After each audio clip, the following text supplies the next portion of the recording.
नमस्कार साथियों, स्वागत है आप सबका मेरे YouTube channel sir Anil Jangde में। तो हमारा टॉपिक चल रहा है राष्ट्रीय आय। तो हमने जो है पिछली क्लास में बात की थी राष्ट्रीय आय मापने की विधियों के बारे में, जिसमें हमने उत्पादन विधि को पढ़ लिया था। आज की इस क्लास में हम बात करेंगे इनकम मेथड यानी कि आय विधि के बारे में। इसमें हम देखेंगे कि आय विधि से राष्ट्रीय आय की गणना करते समय किन किन को शामिल किया जाता है और किन्हें शामिल नहीं किया जाता। तो देखिए, पहले तो इसे मैं सीधा सिंपल सा समझा देता हूँ कि आय विधि से राष्ट्रीय आय की गणना करने के लिए साधन आय को जोड़ा जाता है। किसे जोड़ा जा रहा है? साधन आय को। देखिए यहाँ पर क्या होता है, उत्पादन जो होता है, ठीक है, उत्पादन किनके द्वारा किया जाता है? उत्पादन के साधनों के द्वारा। उत्पादन जो है उत्पादन के साधनों के द्वारा किया जाता है, जिनके बदले में उन्हें प्रतिफल प्रदान किया जाता है। जिनके बदले में उन्हें क्या प्राप्त होता है? प्रतिफल प्राप्त होता है। जैसे यहाँ पर बात करें हम श्रम की कीमत जो है वो क्या होती है? मजदूरी होती है। श्रम की कीमत मजदूरी। और इसी प्रकार पूंजी के उपयोग की कीमत क्या होती है? पूंजी के उपयोग की कीमत होती है ब्याज। पूंजी के उपयोग की कीमत ब्याज। और इसी प्रकार जो है भूमि के उपयोग की कीमत क्या होगी? लगान होगी।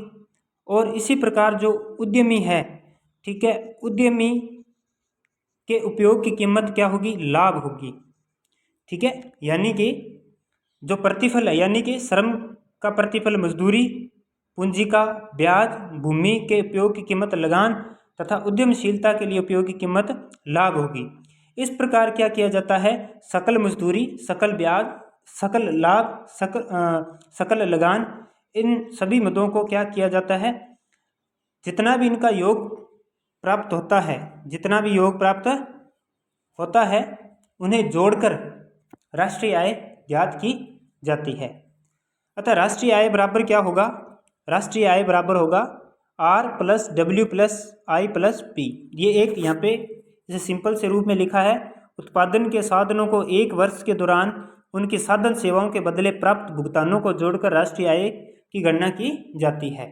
तो सकल राष्ट्रीय आय बराबर क्या होगा? R+W+I+P।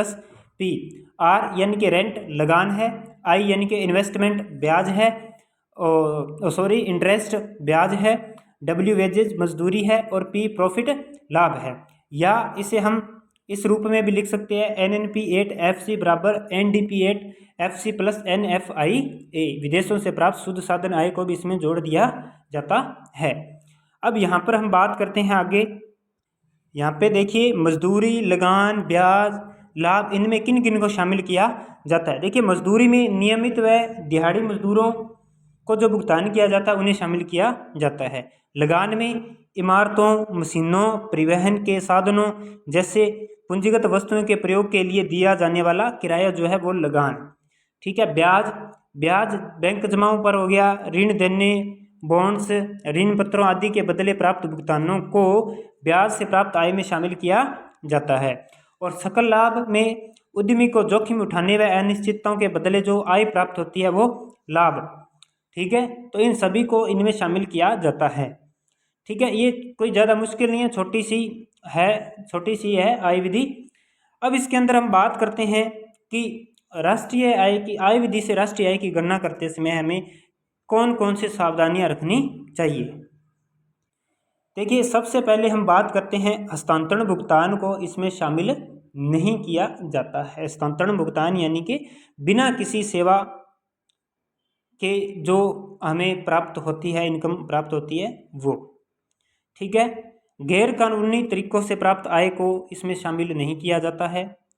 आकस्मिक लाभों से प्राप्त आय यानी कि अचानक जैसे किसी की लॉटरी लग जाए तो ऐसे अगर किसी को आय प्राप्त होती है तो उसे इसमें शामिल नहीं किया जाता है।